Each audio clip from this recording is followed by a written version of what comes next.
Hey, this is Jeremy Minnick bringing you the 4th episode of SmartLife. This is the place where we get to hear the stories of people who have transformed their lives through roofing and solar.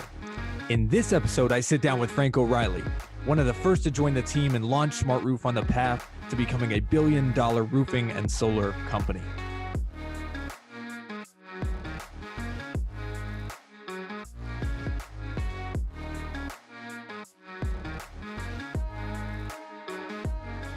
I love Dan to death and trusted him to be like, yeah, if you left a good corporate job to take this shot, then I'm in.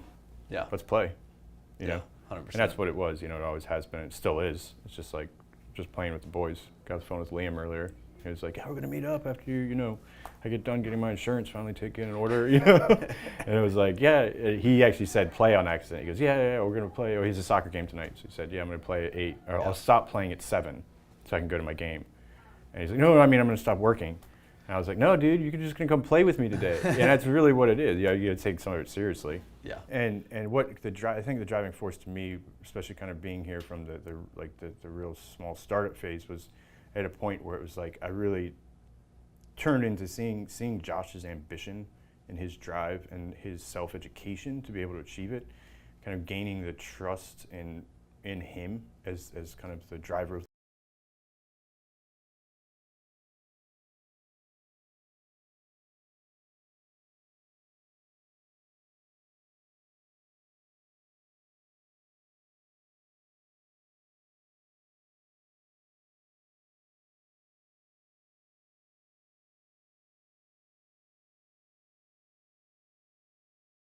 obviously, I think, developed over time, and I hope gone faster than he anticipated. It's been an incredible ride so far. Yeah.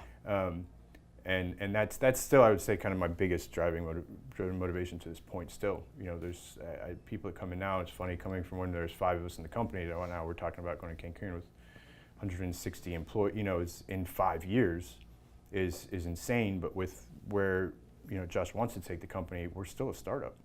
Right. We are in the very infancy of this company, and so there's incredible excitement behind that still for me. Yeah. Yeah. What do you appreciate most about the culture here? It sounds a little bit cheesy, but it's really the attitude of work hard, build your dreams with our dreams type thing, and we're going to celebrate hard. We're going to party hard. There's no BS. I know it's kind of things like taking a company trip is something that's part of Josh's dream. It's an incredible thing for him to have achieved that, part of the dream, but it speaks to the culture of the company, and that, hey, everybody went out and worked very, incredibly hard. And I think that to work hard with all your friends and celebrate hard with all your friends is an incredibly important thing. It can't just be, I know a lot of people have said, and it's just so incredibly true, that Smart just does become your life. And so I want my guys to meet my parents. Yeah. I want people in my personal life to meet the guys that I spend all day with and I talk to 5 times a day, because I love them to death. And they become a part of you, and it's the people that I want to surround myself with, and that's just incredible. And that's one of the I met Josh a couple weeks ago. I said, man, you're going to have to carry me out of here in a coffin. I ain't going anywhere, but That's so awesome. it's incredible. Yeah. So the question to you, Frank, is you versus you. What does that mean to you? I knew this question was coming, man, so I thought about it on the way here. Good. No, so you better have a good answer. It didn't take much thought at all. I mean, it's pretty clear cut for me in my journey throughout really all of life, and here, I think the you versus you in the sales role here just becomes very clear. You can't hide from it. I think, as in maybe other jobs, if you have a job where you're just going to an office and you get told what to do by your boss, you go out and you make your future every single day, every minute, and you have to make those constant choices. And I think that anything that we're all driven to action really by inspiration or desperation, and those two ideas really to me are embodied by me versus me, or in the concept of you versus you, and it being that I've throughout the past maybe year and a half, 2 years, I've made very clear pictures of of myself, different versions of myself. And you know, the desperation side is like I've made consistent choices in my life that like put me in a gutter, and I don't think about it much, but I try to check into that reality, be very humbly aware that I can be right back in that gutter, or I can be on my yacht in 15 years with having thrown a party on the beaches of Miami.